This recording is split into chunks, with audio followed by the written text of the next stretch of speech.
Chapter 3 metals and non metals class 10th। आज का topic है what happens when metal react with water, यानी क्या होता है जब मेटल्स पानी के साथ रिएक्शन करती हैं। एक्टिविटी 3.10 एनसीईआरटी की बुक का question, this activity needs a teacher's assistant, यानी टीचर की सहायता इसमें लगेगी। Collect the samples of the same metals as in activity 3.9, यानी वही मेटल लेने हैं जो एक्टिविटी 3.9 में आपने लिए थे। Put small pieces of the sample separately in beakers half filled with cold water, यानी कि आपको छोटे छोटे टुकड़े उन सैम्पल्स के, जो मेटल के सैम्पल्स हैं उनके छोटे छोटे टुकड़े आपको अलग अलग बीकर्स में डालने हैं, और उन बीकर में वो बीकर जो है आधा भरा होना चाहिए ठंडे पानी से, कोल्ड वाटर का। Which metals reacted with cold water, कौन कौन सी ऐसी मेटल्स हैं जो कि ठंडे पानी से रिएक्शन करती हैं, और उन्हें आपको अरेंज करना है in increasing order of their reactivity with cold water, यानी इंक्रीजिंग ऑर्डर, पहले जो सबसे कम रिएक्टिव है वो, उसके बाद जो ज़्यादा रिएक्टिव है उसे अरेंज करना है। Did any metal produce fire on water, क्या कोई मेटल किसी ने वाटर के साथ रिएक्शन करते वक्त फायर प्रोड्यूस करी है? क्या कोई ऐसी मेटल है जो कि तैरना शुरू कर देगी थोड़ी देर बाद पानी में? आगे है put the metals that did not react with cold water in beakers half filled with hot water, यानी जो मेटल्स जो पानी से ठंडे पानी से रिएक्शन नहीं करती हैं बीकर के अंदर, उन्हें गर्म पानी से भरे हुए बीकर में डालना है। For the metal that did not react with hot water, arrange the apparatus as shown in figure 3.3 and observe their reaction with steam. अब ऐसी मेटल जिन्होंने गर्म पानी से भी रिएक्शन नहीं किया है, उन्हें एपरेटस एक फिगर 3.3 में दिखाया हुआ है बुक में ही, वो मैं अभी आपको दिखाऊंगा उस वैसा एपरेटस सेट करना और देखना है कि वो मेटल स्टीम के साथ रिएक्शन करती हैं क्या, भाप के साथ। Which metals did not react even with steam, ऐसी कौन सी मेटल हैं जिन्होंने स्टीम के साथ भी रिएक्शन नहीं करी है। और फिर क्या करना है, decreasing order of reactivity with water, इस तरह से आपको मेटल्स को अरेंज करना है। तो सबसे पहले एपरेटस में दिखाता हूँ। तो यहाँ पर लिखा है action of steam on a metal, यानी मेटल का स्टीम पर एक्शन, इस तरह से सेट करना है। तो इसके बारे में बाद में पढ़ेंगे। सबसे पहले स्टार्ट करते हैं कि किस तरह से मेटल्स पानी के साथ रिएक्शन करेंगी। Metals react with water and produce a metal oxide, यानी मेटल पानी के साथ रिएक्शन करती हैं और मेटल ऑक्साइड बनाती हैं और हाइड्रोजन गैस बनाती हैं। यहाँ पर इसकी जनरल रिएक्शन लिखी है मेटल प्लस वाटर, यानी मेटल पानी से रिएक्शन करेगी और मेटल ऑक्साइड और हाइड्रोजन बनाएगी। मेटल ऑक्साइड को जब, यानी ये जो मेटल ऑक्साइड बनाए, इसको जब हम पानी में डालेंगे तो मेटल के हाइड्रोक्साइड बन जाएंगे। तो मेटल ऑक्साइड जो कि पानी में घुलनशील हैं, घुल जाती हैं into further form metal hydroxide, यानी कि पानी में घुल कर ये मेटल हाइड्रोक्साइड बनाती हैं। लेकिन सभी मेटल पानी से रिएक्शन नहीं करती हैं। मेटल जैसे कि पोटेशियम और सोडियम वायलेंटली, यानी ठंडे पानी से बहुत तेज़ी से रिएक्शन करती हैं। कुछ केस में तो सोडियम और पोटेशियम जैसे ये इतनी ज़्यादा वायलेंट रिएक्शन होती है कि एक्सोथर्मिक रिएक्शन ये हो जाती है, और इतनी गर्मी निकलती है इसमें कि जो हाइड्रोजन निकल रही है वो तुरंत आग पकड़ लेती है। तो पोटेशियम और सोडियम ऐसी मेटल्स हैं जो वाटर से रिएक्शन करके KOH, यानी उसका हाइड्रोक्साइड बनाएंगे, मेटल हाइड्रोक्साइड। पोटेशियम हाइड्रोक्साइड बन गया, हाइड्रोजन बन गई और हीट एनर्जी निकलती है। इस हीट एनर्जी की वजह से जो हाइड्रोजन गैस है आग पकड़ लेती है। तो और इसी तरह से सोडियम और H2O ये रिएक्शन करेंगी, सोडियम हाइड्रोक्साइड बनेगा और हाइड्रोजन हीट एनर्जी वही सेम। उसके बाद रिएक्शन जो कैल्शियम की होती है पानी से, वो थोड़ी कम वायलेंट होती है, इतनी तेज़ी से नहीं होती। The heat evolved is not sufficient for the hydrogen to catch fire, इसमें जो गर्मी निकलती है वो इतनी पर्याप्त नहीं होती कि हाइड्रोजन आग पकड़ ले। ये रिएक्शन है, इक्वेशन है, कैल्शियम वाटर से रिएक्शन कर रही है और कैल्शियम हाइड्रोक्साइड, जैसे इसमें हाइड्रोक्साइड बना था इसी तरह से इसमें हाइड्रोक्साइड बनेगा और हाइड्रोजन गैस निकलेगी। लेकिन इसमें इतनी हीट एनर्जी नहीं बन रही है कि हाइड्रोजन आग पकड़ ले। आगे बढ़ते हैं। यहाँ पर क्या होता है कि कैल्शियम स्टार्ट्स फ्लोटिंग, कैल्शियम तैरने लग जाता है, पानी पर तैरने लग जाता है, क्योंकि जो बुलबुले निकलते हैं हाइड्रोजन गैस के जो बनते हैं वो इस मेटल की सरफेस पर चिपक जाते हैं। मैग्नीशियम ठंडे पानी से रिएक्शन नहीं करती है, ये गर्म पानी से रिएक्शन करती है और मैग्नीशियम हाइड्रोक्साइड और हाइड्रोजन निकलता है, यानी वही हाइड्रोक्साइड बनेगा और हाइड्रोजन बनेगा। ये भी जैसे कैल्शियम था तैरने लग गया था, ये भी तैरना शुरू कर देती है, हाइड्रोजन के बुलबुले बनते हैं उसके ऊपर तैरना शुरू कर देती है।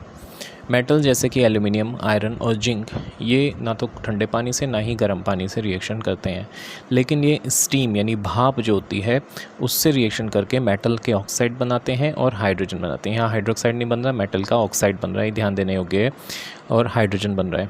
ये इक्वेशन है। एल्यूमिनियम वाटर से रिएक्शन करेगी, ये गैस है, वाटर को गैस फॉर्म में लिया यानी स्टीम है, भाप है, बनेगा एल्यूमिनियम ऑक्साइड और हाइड्रोजन गैस। इसी तरह से लोहा भी वाटर की स्टीम से रिएक्शन करके बनाएगा आयरन ऑक्साइड और हाइड्रोजन गैस। यहाँ पर है मेटल जैसे कि लेड, कॉपर, सिल्वर, गोल्ड, ये पानी से बिल्कुल भी रिएक्शन नहीं करते हैं। तो यहाँ पर मेटल की स्टीम से रिएक्शन, वाटर की जो स्टीम होती है उससे रिएक्शन कराने के लिए इस तरह का एप्रोटस लिया जाता है।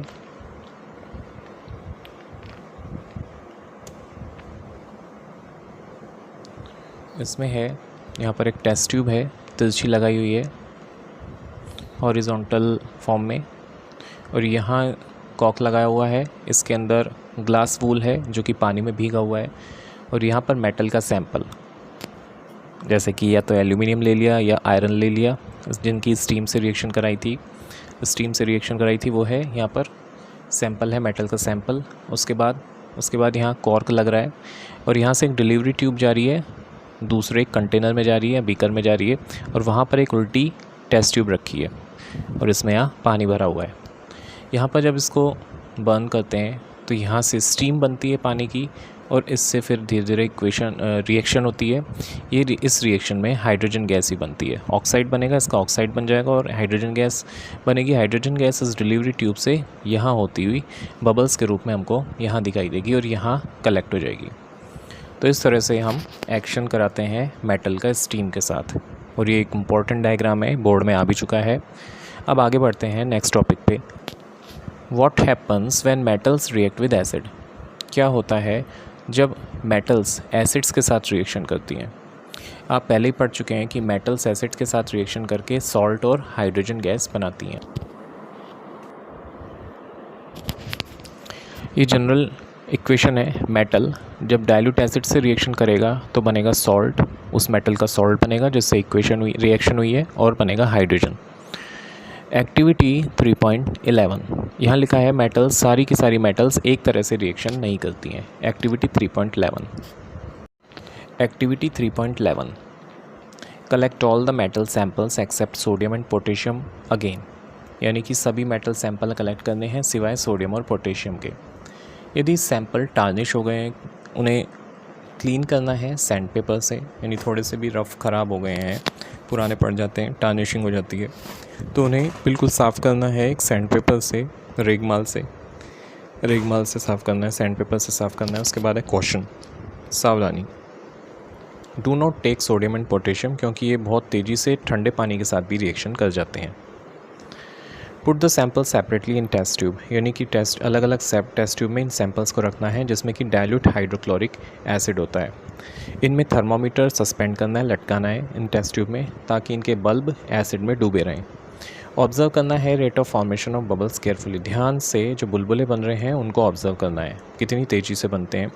कौन सी ऐसी मेटल है जो बहुत तेज़ी से रिएक्शन करेगी डाइल्यूट हाइड्रोक्लोरिक एसिड के साथ रिएक्शन करेगी, और कौन सी मेटल है जिसका सबसे ज़्यादा हाईएस्ट टेम्परेचर रिकॉर्ड होगा। इन मेटल्स को डिक्रीजिंग ऑर्डर ऑफ रिएक्टिविटी के आधार पर अरेंज करना है। यहाँ लिखा है right equations for the reactions of magnesium, aluminium, zinc and iron with dilute hydrochloric acid, यानी कि मैग्नीशियम, एल्यूमिनियम, जिंक और आयरन की डाइल्यूट हाइड्रोक्लोरिक एसिड के साथ क्या रिएक्शन होगी वो लिखें। तो मैं यहाँ लिखता हूँ उन्हें। सबसे पहले मैं लिखता हूँ जनरल इक्वेशन।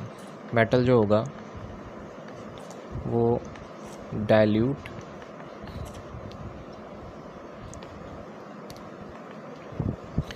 एसिड के साथ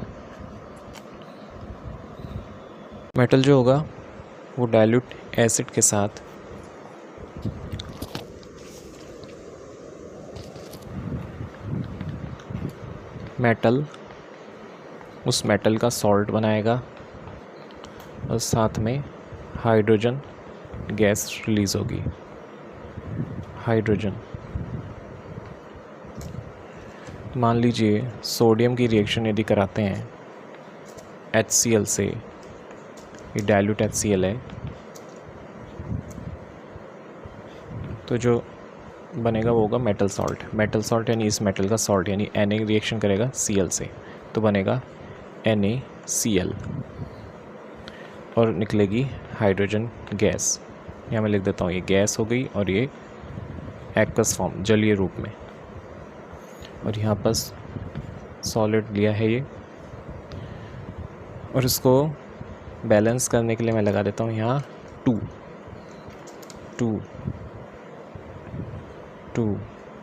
और ये बैलेंस हो गई। बैलेंस के लिए चैप्टर फर्स्ट जो है उसकी वीडियो आप देख सकते हैं। उसके बाद कैल्शियम सॉलिड फॉर्म में लिया है, HCl जो कि डाइल्यूट लिया है, बनेगा सॉल्ट Ca, ये Cl से रिएक्शन करेगा यानी कैल्शियम क्लोराइड बनेगा एक्वस फॉर्म में, और हाइड्रोजन गैस।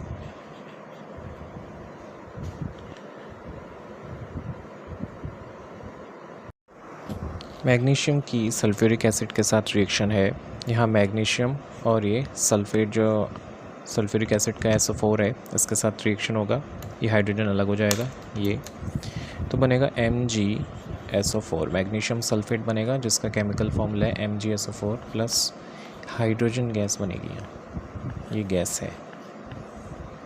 और यदि इसी मैग्नीशियम की हाइड्रोक्लोरिक एसिड से रिएक्शन कराते हैं तो उसकी इक्वेशन है मैग्नीशियम प्लस HCl, ये डाइल्यूट है, मैग्नीशियम और ये क्लोरीन से रिएक्शन हो जाएगा, मैग्नीशियम क्लोराइड बनेगा जिसका केमिकल फॉर्मूला है MgCl2, और ये हाइड्रोजन गैस हो गई है अलग। ये गैस है, ये गैस रिलीज़ हो रही है। अब आगे बढ़ते हैं। जिंक की reaction Zn plus H2SO4 Zn और ये सल्फाइड जिंक सल्फेट बनेगा, जिंक सल्फेट, और ये हाइड्रोजन गैस रिलीज़ हो रही है। आगे बढ़ते हैं। ये है आयरन की हाइड्रोक्लोरिक एसिड के साथ रिएक्शन जिसमें FeCl2 बन रहा है और यहाँ हाइड्रोजन गैस बन रही है, रिलीज़ हो रही है। अब यहाँ है hydrogen gas is not evolve when a metal react with nitric acid, यानी हाइड्रोजन गैस इवॉल्व नहीं होती है जब भी मेटल नाइट्रिक एसिड यानी HNO3 के साथ रिएक्शन करती है। ये HNO3 का केमिकल फॉर्मूला है नाइट्रिक एसिड का, बिकॉज HNO3 एक स्ट्रॉन्ग ऑक्सीडाइजिंग एजेंट होता है। ये हाइड्रोजन जो प्रोड्यूस होती है, अभी देखा था आपने हाइड्रोजन प्रोड्यूस हो रही है हर इक्वेशन में एसिड से रिएक्शन कराने पर मेटल की, तो उसमें जो हाइड्रोजन प्रोड्यूस होती है वो ऑक्सीडाइज हो जाती है। ऑक्सीडाइज यानी इसमें हाइड्रोजन ऐड हो जाता है, तो हाइड्रोजन प्रोड्यूस हो जाती है to water and itself get reduce to any of the nitrogen oxide यानी N2O, NO या NO2, यानी कि ये क्या हो जाता है, नाइट्रिक एसिड जो है वो रिड्यूस हो जाता है। रिड्यूस यानी उसमें से ऑक्सीजन निकल जाती है और इनमें से कोई सा भी ऑक्साइड जैसे N2O, NO या NO2 ये ऑक्साइड्स बन जाते हैं नाइट्रोजन के। But magnesium and manganese react with very dilute HNO3 to evolve hydrogen gas.